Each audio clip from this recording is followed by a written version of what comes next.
Oh, dude, robot dogs. Yeah. We were talking about this when the strikes were happening.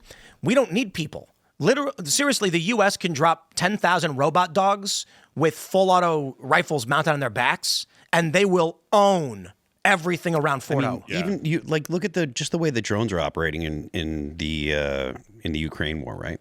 You've talked about how you have to have a person to stand on a street corner to enforce the law, or you have to have humans in an area of operation to occupy territory. You don't need to do that anymore. Honestly, drones make it so drone pilots and drones can make it so that way you actually don't need infantry the way that you used to. Yeah, well, I want to. Iran is a really interesting case because I think people were like, "Oh, obviously this regime change can't possibly happen here because there are no boots on the ground or there's no a military." And I thought about it for a second, and it's like, what happens if you have total air superiority and total intelligence dominance? Well, you can do what Israel was doing, which is you can just drone strike every leader of the country. Yeah, and keep drone striking them until you get someone you like. Exactly. That's what happened with Hezbollah, right? They got Nasrallah. They got the guy who became the new leader of Hezbollah got drone striked. I think the third guy who became the new leader of Hezbollah got drone striked, and finally the fourth guy signs a humiliating ceasefire. Yeah. I think that's sort of eventually the guy who gets thrust into the hot seat unwillingly is immediately calls up the Israelis and is like, "What do you want?" Look, there's and if that's the standard, if that's how combat is conducted or international diplomacy or war is conducted, you're gonna need maybe 3 guys deep, and like you said, the fourth guy's gonna be like, no, I'm changing everything. What regime would you like us to have? Exactly. So right? I did some quick math based on the size of the robot dogs, available surface area for solar panels. It's estimated that it'll take 48 hours of sunlight in order to charge it back up to full. Now Is that why they're trying to block out the sun so to control those things? Hold on. That's 48 hours of sunlight. So that means over nighttime, we're talking potentially 5 full days where a robot dog is inoperable, but it could reactivate in emergencies. This means that in order to have a full rotation, you're going to want to have at least 7 robot dogs, 1 for emergencies, where that will leave you with 1 active robot dog at any given time in a certain area, while the rest are down charging in sunlight. Dude, I would want to get them out of there when they're offline because I think they'll get stolen if you leave them sitting around. Not if there are Well, 2 machine gun armed robot dogs guarding the other 5 at any given moment, no one's touching them. That's the point of the math I just did. If you have to leave them there, have a full rotation where we airdrop robot dogs, the bare minimum would be about 7 for one area that require for one post. Now you're likely going to want maybe 30, depending on how large the area is. Let's say it's 1 building. You might need 30 of them to fully secure it. That means you're going to need 210 robot dogs to have a fully autonomous, not to mention they run out of bullets. But they could probably carry, I don't know, robot dogs could probably carry between 60 and 90 rounds, I'd imagine. Rounds? Yeah. Ammo? Yeah. I imagine they could probably carry significantly more than that.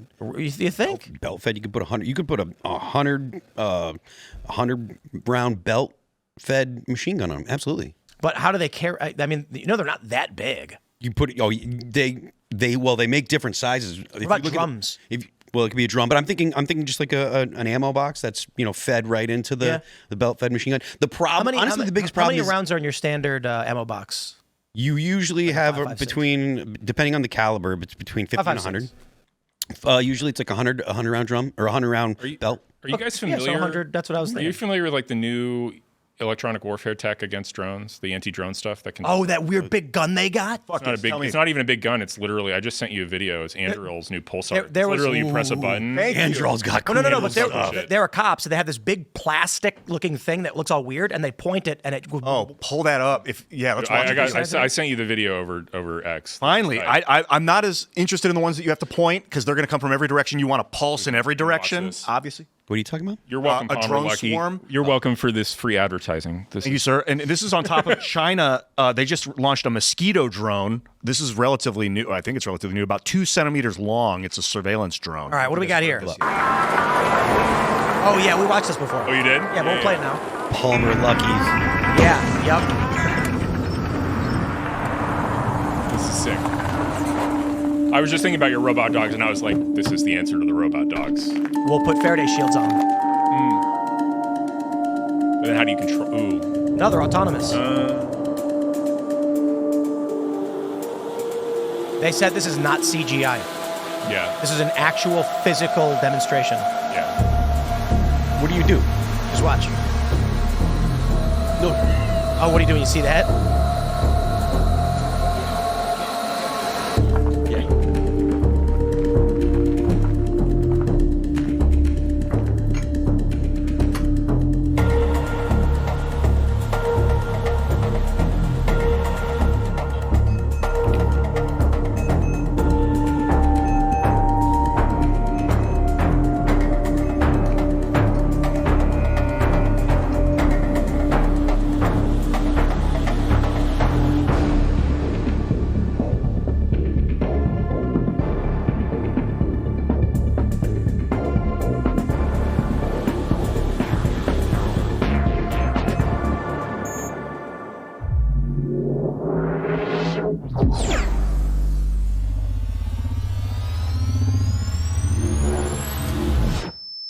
Yeah.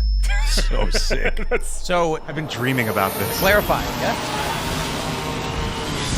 They said that the blue pulse they added was the graphic, the CGI, Yeah. but the drones actually falling are what is an actual demonstration. I think just like we go through our houses and we have to clean our houses once in a while, and every once in a while you get a mosquito infestation, you got to kill the mosquitoes. We're going to have to do drone sweeps pretty frequently in the future where we go through, like, clean the area with this stuff. And just have you because read- they're going to be so small, we don't even see them sometimes. And There's a great book, a great novel called The Diamond Age. Are you any of you guys familiar with that? Neil Stephenson? I haven't read it now. Oh, you'd love it. Here, we got another one for you. Check this out. Yeah, tell me about the Diamond Age after Check this. this out. Futuristic anti-drone weapon developed by Drone Shield to counter unauthorized drone activity effectively. Weighing 15 pounds, it is optimized for two-hand operation and offers long-range defeat capabilities. This gun emits jamming frequencies that disrupt a drone's video streaming at distances of up to 1,094 yards. It possesses the ability to send the targeted drone back to its original starting point, or force it to land immediately. Oh. Its design incorporates high-performance directional antennas within a sturdy rifle-style frame, ensuring durability while maintaining a lightweight profile. There's better technology than this. Yeah, put it on a headset so you can have a gun in your hand while you're doing it. you can just fry them. But getting it, and then being able to use it is awesome. Or breaking it apart Directed and energy rebuilding weapons. it.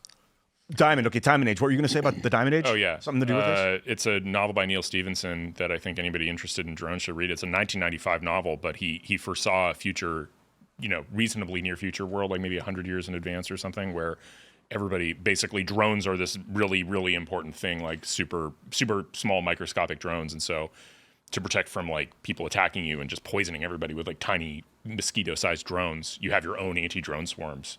And so it seems pretty prescient 30 years later with drone warfare going on in Russia. Who's the author? Neil Stephenson?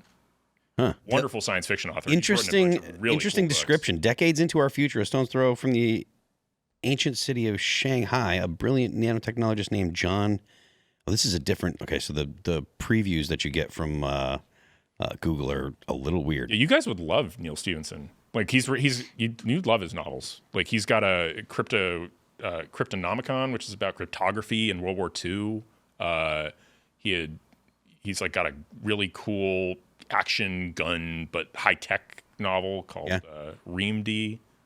Yeah, The Diamond Age, or A Young Lady's Illustrated Primer, is the actual title. That's because there's like a high tech primer that you give to a young adaptive, kind of anticipating AI actually. All right.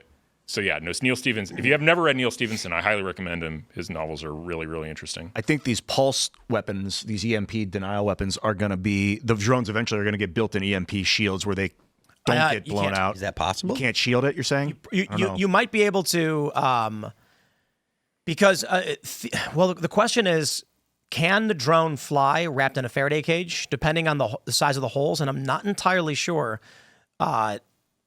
So think about the diameter required for to block a microwave with a Faraday I want to say it shield. out loud, but the shape of the shield will let air in to fly, and then you could have a But the point wave is, propagate. the holes are really small for microwaves. So I don't know that you can create proper airflow if you've shielded the whole drone in a Faraday cage. If you make the holes too big, the microwave wavelengths pass through easily. So that's the issue. Okay. Can you really make a shield? Theoretically, you could create a reflective shield with no holes that stops the EMF from getting to certain areas, but that will restrict your own communication with it. Yeah. That's the challenge, unless they're autonomous. Oh, God. Yeah, they'd have to be autonomous. They'd have to be pre-programmed to their jet, their target. We don't need prop. We need jet. So when we start building larger drones that fly using jets, so you have you can have an entire Faraday shield with intake on top and jets on the bottom. Nothing's going to get through, and it's going to fly with internal jets instead of propellers. Jets. I'm not. How do you tell me that? Explain that to me. The jets. How does that work? So, how would they not be affected by the shield, or how you can encase a jet, like a jet engine? Right. So what we've seen already with dudes that fly, they have little jet engines on their hands. Those little tiny engines. You could easily make drones that fly using jets instead of propellers.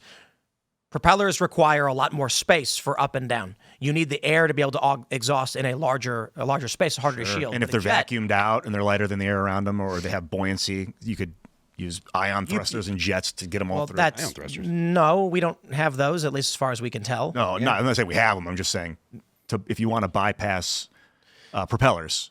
Ian, if you had ion propulsion drones, they would function in low orbit. That would be for the low orbital. The world has. I'm going to say, Ian, if you right now had ion propulsion drones, you would be like a warlord. You might be. You would be the mystery that everyone seeks to solve of the vehicles that can cause planes to explode and disappear. You could really let your authoritarian freak flag fly. Yeah, what I want to do is go. You take I've over always thought countries. of Ian as a secret budding authority. Will you just want me to be one? It's in there. I'm trying to get through to Jeff Bezos, so get me in touch when you see him. We got to build drones to transport materials. Basically, if we can transport materials across the globe, that's a big step towards world peace. And if we can get these drones to use propellers to get up into low orbit, and then the ion thrusters kick in and keep them there. Propellers to low orbit? Propellers need air. Well, right? They move so fast, so you get the propeller to shoot them up into the sky, and using the momentum into the low orbit, you get the ion thruster to keep them from going too far, and then you guide them, and then bring them back down, and the propellers kick back on. Stick with me for a second here. What if you just used a rocket? You need liquid fuel. Well, you don't need liquid. No. You need solid. Yeah. Rockets use solid fuel. You need fuel. Solid fuel. Jeez, and you didn't know that about which is rockets? heavy, but maybe it doesn't have to be. Maybe it could be hydrogen. Maybe it's lighter than the air around it. I don't know.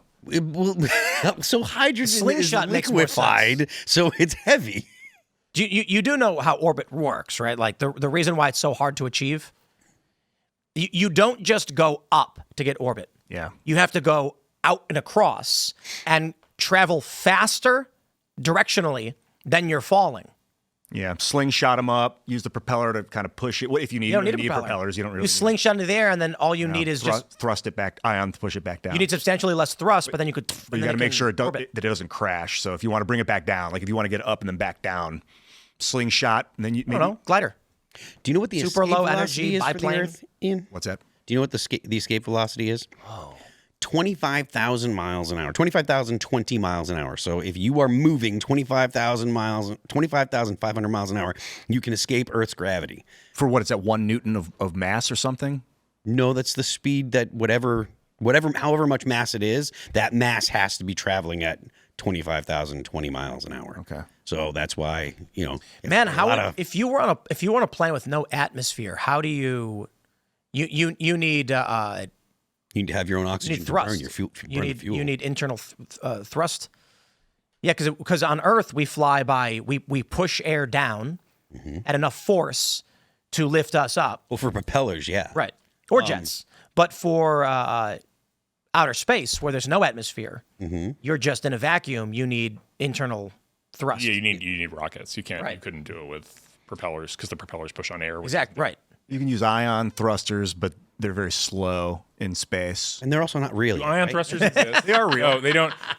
Yeah, they're real. You can't use ion thrusters because they don't exist. Yeah, they're not real. Wait a minute. You're saying no ion thrusters exist? I don't think that's the true. EM drive. That's not an ion thruster.